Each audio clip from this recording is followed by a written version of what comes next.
कई बार भगवान हमारे रिश्ते खुद तोड़ देता है ताकि कोई हमारी जिंदगी खराब ना कर सके। दुनिया में सबसे खुश वही लोग हैं जो ये जान चुके हैं कि दूसरों से किसी भी तरह की उम्मीद करना बेकार है। जिंदगी में थोड़ा दुख भी जरूरी है। हमेशा सुख ही मिलता रहेगा तो आप कभी जिंदगी में आगे नहीं बढ़ पाओगे। ये गलत सोच है इंसानों की कि एक अकेला इंसान क्या कर सकता है। पर देखो जरा उस सूरज को जो अकेला ही सारी दुनिया को रोशन करता है। भाग्यशाली वो नहीं होते जिन्हें सब कुछ अच्छा मिलता है, बल्कि भाग्यशाली वो होते हैं जिन्हें कुछ भी मिलता है उसे वो अच्छा बना लेते हैं। गीता में लिखा है, जब इंसान की ज़रूरत बदल जाती है तब उसके बात करने का तरीका भी बदल जाता है। फायदा सबसे गिरी हुई चीज़ है, लोग उठाते ही रहते हैं। हारता वो है जो शिकायत बार बार करता है और जीतता वो है जो कोशिश 1000 बार करता है।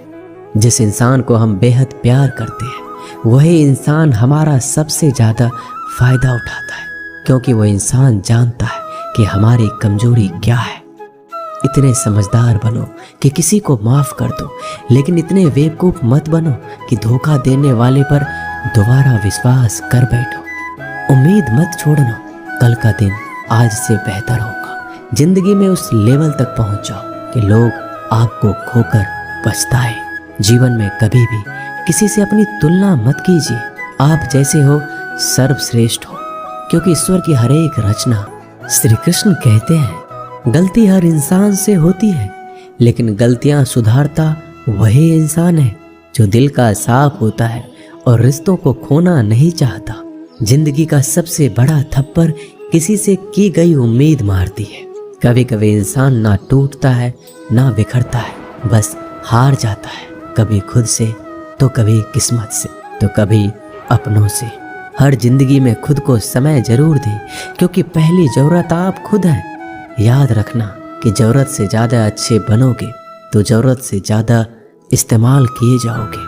रिश्ते चाहे कितने भी बुरे हो उन्हें कभी मत तोड़ना, क्योंकि गंदा पानी प्यास बुझाने के काम नहीं आता, पर आग बुझाने के काम जरूर आता है। जमाना जब भी मुश्किलों में डाल देता है तो परमात्मा हजारों रास्ते निकाल ही देता है। विश्वास करने वाले से ज़्यादा बेवकूफ़ विश्वास को तोड़ने वाला होता है, क्योंकि वह सिर्फ एक छोटे से स्वार्थ के लिए एक अच्छे इंसान को खो देता है। भलाई करते रहो पानी की तरह, बुराई खुद ही किनारे लग जाएगी कचरे की तरह। जब कोई समझे नहीं तो उसे समझाने की ज़रूरत ही क्या है।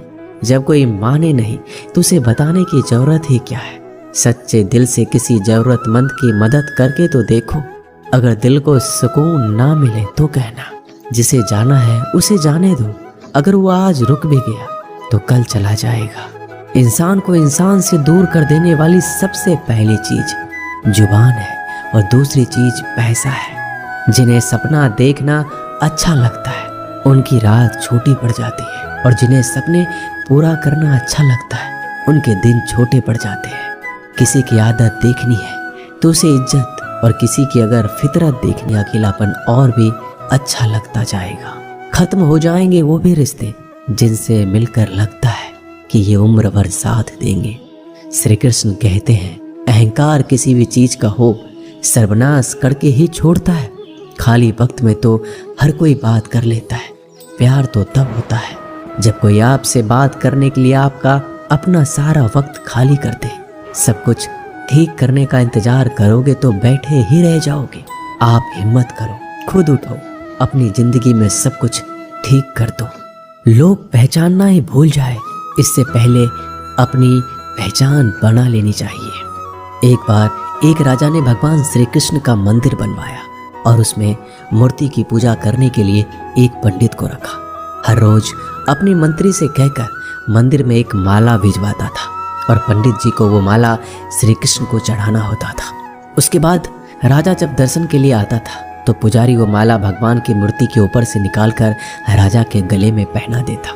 कई सालों तक ऐसा चलता रहा। पंडित जी अब बूढ़े हो चुके थे। एक दिन राजा की तबीयत खराब हो गई। उसने अपने सेवक को कहा कि तुम जाकर पंडित जी को माला दे आओ और उनसे कहो कि आज मेरी तबीयत खराब है, मैं आज मंदिर नहीं आ सकता। तो प्रतीक्षा ना करे। फिर राजा का सेवक वो माला लेकर पुजारी के पास गया और पूरी बात बता दी। पुजारी जी ने वो माला मूर्ति को चढ़ाई और सोचने लगे, इतने सालों से ये परंपरा चली आ रही है, लेकिन मैंने कभी भगवान का माला उतार कर खुद नहीं पहनी। शायद आज भगवान की यही इच्छा है कि ये माला मैं पहनूं, इसलिए भगवान ने आज राजा को नहीं भेजा। इसलिए आज अच्छा मौका है, ये माला मैं निकाल कर खुद पहन लेता हूँ। फिर उस पंडित ने भगवान की मूर्ति से माला निकाल कर खुद पहन माला निकाली और राजा को पहना दी।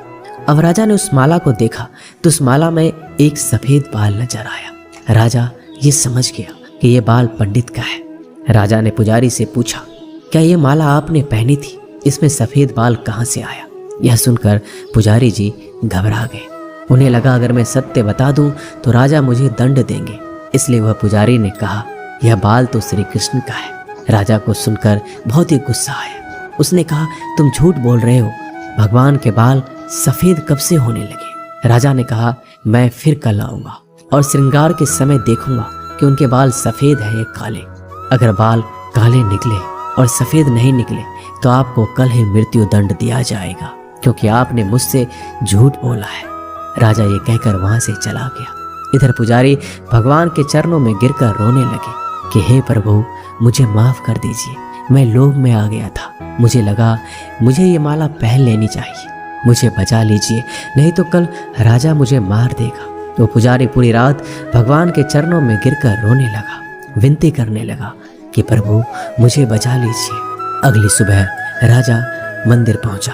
राजा ने भगवान की मूर्ति के ऊपर से मुकुट निकाला और उनके बाल देखे। राजा चौंक गया क्योंकि भगवान की मूर्ति के ऊपर सफेद बाल थे। राजा ने सोचा ये पुजारी की कोई चाल है, इसने मौत की सजा से बचने के लिए भगवान के बाल सफेद कर दिए हैं। राजा यह बाल असली या नकली इसकी जांच करने के लिए बाल तोड़ने लगा। जैसे ही राजा ने कुछ बाल तोड़े तो मूर्ति में से खून की धारा बहने लगी। राजा भगवान के चरणों में गिर गए और क्षमा मांगने लगे और रोने लगे। कहा, मुझे माफ कर दीजिए। तभी मूर्ति से एक आवाज आई, राजा, तूने सिर्फ